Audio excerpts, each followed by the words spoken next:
ಆದರ್ಶ, ರಾಮ ಅಂದ್ರೆ ಮರ್ಯಾದೆ. ಧರ್ಮ ಧ್ವಜಾರೋಹಣದ ನಂತರ ರಾಮನ ಬಗ್ಗೆ ಗುಣಗಾನ ಮಾಡಿದ್ರು ಮೋದಿ. ರಾಮ ಅಂದ್ರೆ ಜೀವನದ ಸರ್ವೋಚ್ಚ ಚರಿತ್ರೆ.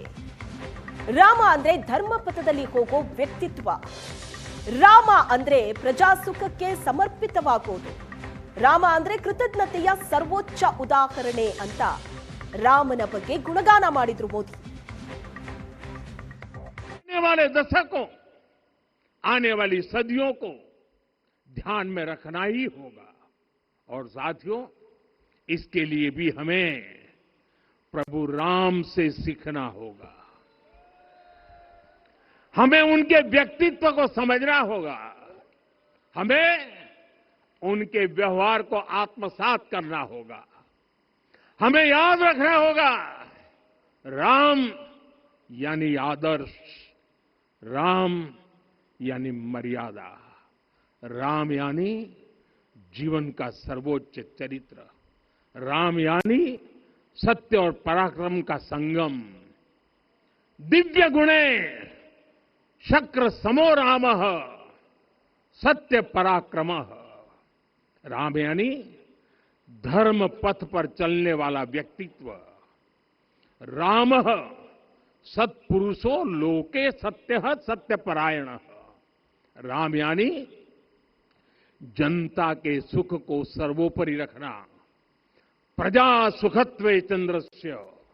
राम यानी धर्म और क्षमा का दरिया। वसुधाया क्षमा गुणे है। राम यानी ज्ञान और विवेक की पराकाष्ठा। बुद्धया बृहस्पते तुल्य। राम यानी कोमलता में दृढ़ता। मृदु पूर्वज भाषते। राम यानी कृतज्ञता का सर्वोच्च उदाहरण। कदाचन नोपकारेण कृति नैकेन तुष्यति। राम यानी श्रेष्ठ संगति का चयन। शीला वृद्धे ज्ञान वृद्धे वयोवृद्धे च सज्जने। राम यानी विनम्रता में महाबल। वीर्यवान च वीर्येण महता स्वेन विस्मितः। राम यानी सत्य का अडिग संकल्प। न च अनुत्र कथो विद्वान। ಇಂದು ಕೋಟ್ಯಾಂತರ ಜನರ ಕನಸು ಸಾಕಾರಗೊಂಡ ದಿನ. ಕಂಡ ಕನಸಿಗಿಂತಲೂ ಅದ್ಭುತವಾದ ಮಂದಿರ ನಿರ್ಮಾಣವಾಗಿದೆ. ಆರ್ಎಸ್ಎಸ್ ಮುಖ್ಯಸ್ಥ ಮೋಹನ್ ಭಾಗವತ್ ಕೊಟ್ಟಂತ ಹೇಳಿಕೆ. ಕೋಟ್ಯಾಂತರ ಜನರ ಕನಸು ಸಾಕಾರಗೊಂಡಂತಹ ದಿನ. ಏನು ಕನಸು ಕಂಡಿದ್ವೋ ಅದಕ್ಕಿಂತಲೂ ಅದ್ಭುತವಾದ ಮಂದಿರ ನಿರ್ಮಾಣವಾಗಿದೆ ಅಂತ ಮೋಹನ್ ಭಾಗವತ್ ಹೇಳಿಕೆ ಕೊಟ್ಟರು. ಪ್ರಾಣ ತ್ಯಾಗ ಮಾಡಿದವರ ಆತ್ಮಕ್ಕೆ ಇಂದು तृप्ति तरुवा दिना अंता ಹೇಳಿದ್ರು ಮೋಹನ್ ಭಾಗವತ್. राम राज्य का ध्वज जो कभी अयोध्या में फहराता था और संपूर्ण विश्व में अपने आलोक से सुख शांति प्रदान करता था, वो ध्वज आज फिर से नीचे से ऊपर चढ़ता हुआ और अपने शिखर पर विराजमान होता हुआ हमने अपनी आंखों से देखा है, इसी देह में देखा है। ध्वज प्रतीक होता है। इतना ऊंचा ध्वज चढ़ाना कितना समय लगा आप जानते हैं? मंदिर बनने में भी समय लगा। 500 साल छोड़े तो भी 30 साल तो लगे ही। उस मंदिर के रूप में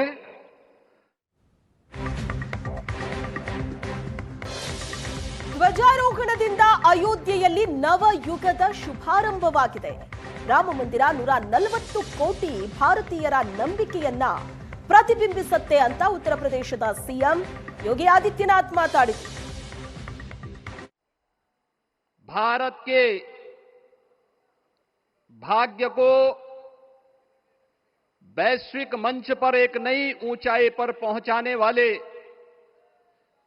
दुनिया के सबसे लोकप्रिय राजनेता और भारत के यशस्वी प्रधानमंत्री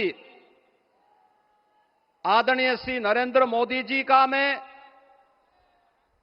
उत्तर प्रदेश सरकार और उत्तर प्रदेश वासियों की ओर से, सभी राम भक्तों की ओर से हृदय से स्वागत करता हूं, अभिनंदन करता हूं।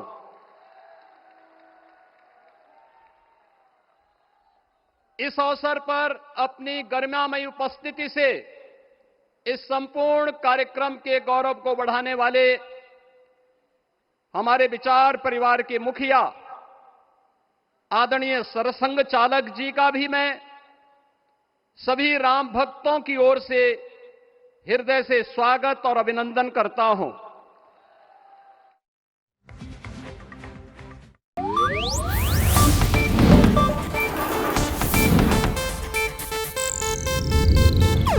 ಇದು ಏಷ್ಯಾನೆಟ್ ನ್ಯೂಸ್ ನೆಟ್ವರ್ಕ್ ಪ್ರಸ್ತುತಿ।